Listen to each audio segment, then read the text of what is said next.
Hi friends, welcome back to our channel. ఈరోజు వీడియోలో వచ్చేసి మనము బోట్ నెక్ బ్లౌజ్ అనేది స్టిచ్చింగ్ ప్రాసెస్ అనేది చూపించబోతున్నాను అనమాట.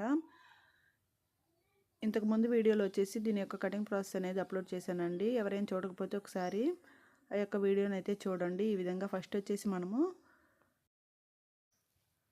ఫ్రంట్ డాట్స్ అనేది మార్కింగ్ చేసాం కదా, ఆ యొక్క మార్కింగ్ అనేది మనము 2 సైడ్స్ వచ్చేటట్లుగా ఇంకోసారి డ్రాయింగ్ అయితే వేసుకోవాలన్నమాట.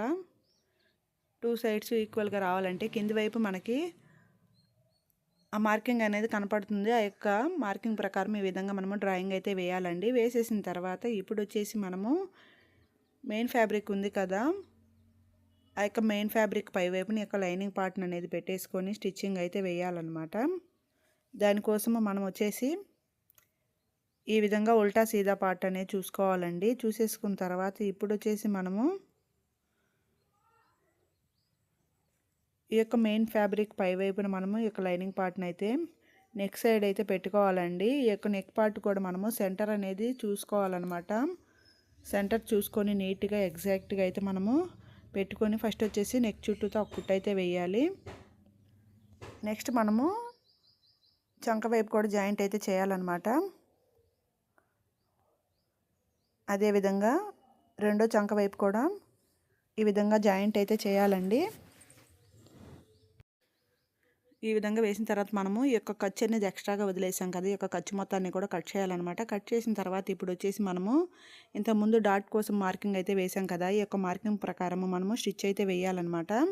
అదేవిధంగా ఇప్పుడు వేసిన కుట్టు పక్క నుంచి మరొక కుట్టు అయితే ఈ యొక్క రెండో వైపుకు వేసుకోవాలండి. అదేవిధంగా మనము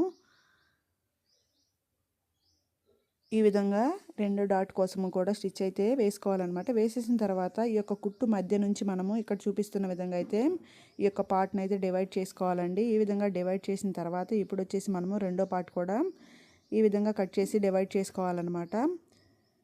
ఈ విధంగా డివైడ్ చేసిన తర్వాత ఇప్పుడు వచ్చేసి మనము చంక వైపు నుంచి మనము ఈ యొక్క క్లాత్ని అయితే జాయింట్ చేసుకుంటూ కింది వైపుకి స్టిచ్ అనేది వేసుకోవాలండి. ఈ విధంగా ఈజీగా అయితే మనము ప్రిన్సెస్ కట్ బ్లౌజ్ అనేది స్టిచ్చింగ్ అనేది వేసేసుకోవచ్చు అనమాట. సేమ్ అదే విధంగా మనము రెండో వైపు కూడా స్టిచ్ అయితే వేసుకోవాలండి. ఈ యొక్క ప్రిన్సెస్ కట్ బ్లౌజ్కి మనము పైపింగ్ కూడా వేసుకోవచ్చు అనమాట. బట్ ఇప్పుడు ఏంటంటే నేను నార్మల్గానే కుట్టేస్తున్నాను అనమాట. కింది వైపున మనము పైపింగ్ అయితే వేస్తున్నామండి. కింది వైపున స్ట్రైట్గా మనము పైపింగ్ అయితే వేస్తున్నాం అనమాట. ఈ విధంగా వేసిన తర్వాత థ్రెడ్ని తీసుకొని మనము సన్నగా మనకి థ్రెడ్ ఎంత మందం అయితే ఉంటుందో ఆ యొక్క మందంలో కింది వైపు పైపింగ్ అయితే వేస్తున్నాం అనమాట. ఈ విధంగా వేసేసిన తర్వాత మనము మరలా రెండో కుట్టు అయితే వేయాలి. ఈ విధంగా కుట్టేసుకుంటే మనకి ఈజీగా కింది వైపున పైపింగ్ అనేది కంప్లీట్ అయిపోతుందండి. అదేవిధంగా నెక్స్ట్ సైడ్ కూడా పైపింగ్ అనేది వేసేసుకోండి.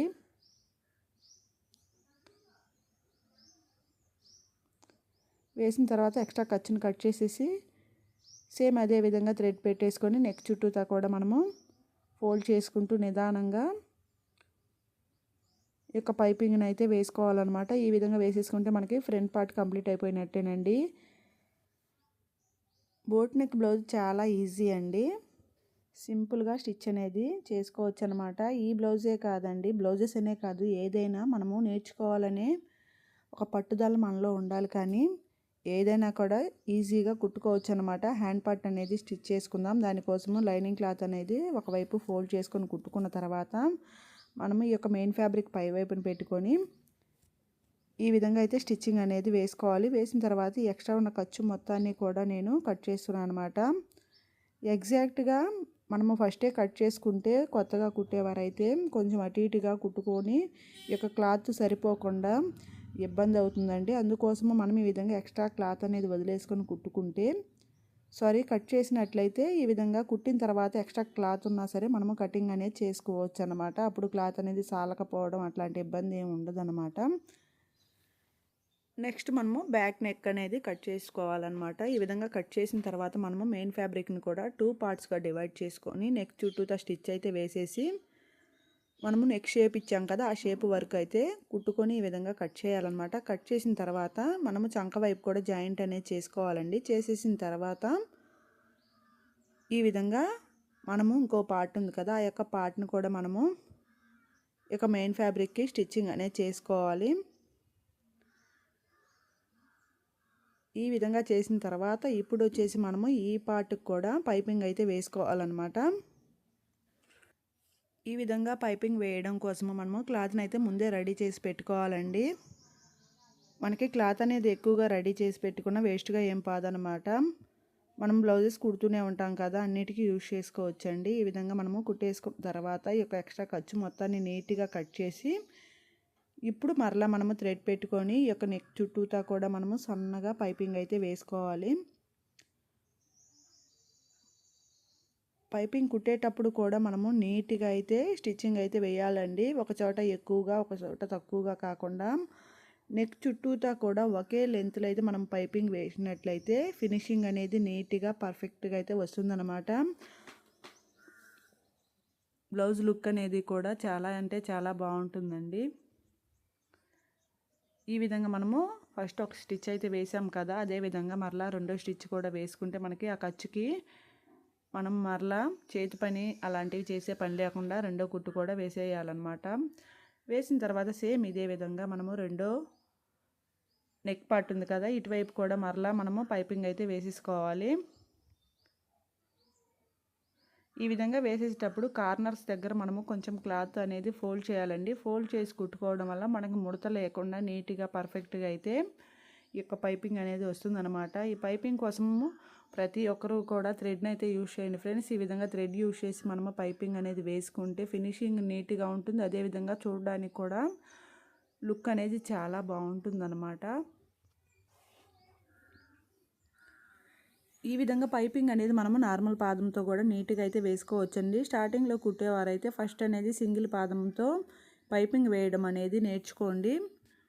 కొన్ని రోజులు పోయిన తర్వాత ఆటోమేటిక్గా మీరే నార్మల్ పాదంతో అయినా పైపింగ్ అనేది వేయగలుగుతారనమాట. ఈ విధంగా 2 సైడ్స్ కూడా పైపింగ్ అనేది వేసుకొని రెడీ చేసుకున్న తర్వాత ఇప్పుడు వచ్చేసి మనము కింది వైపును కూడా ఈ విధంగా పైపింగ్ అయితే వేసుకోవాలండి. నడుము వైపు కూడా మనము ఫ్రంట్ పార్ట్కి వేసాం కదా, అదేవిధంగా బ్యాక్ పార్ట్కి కూడా ఈ విధంగా పైపింగ్ అయితే వేయాలన్నమాట. వేసేసిన తర్వాత రెండో పార్ట్కి కూడా పైపింగ్ అయితే వేసుకోవాలండి. ఈ ఎక్స్ట్రాగా ఖర్చులు ఏమైనా ఉన్నాయేమో చూసుకుంటూ మనము వీటిని కట్ చేసుకుంటూ నీట్గా పైపింగ్ అయితే వేసుకోవాలి.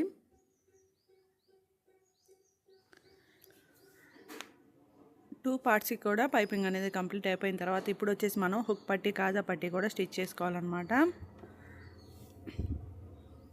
ఈ విధంగా మనము కాజా పట్టి అయితే స్టిచ్ చేసాము, అదేవిధంగా మనము హుక్ పట్టి కూడా స్టిచ్చింగ్ అనేది చేయాలి.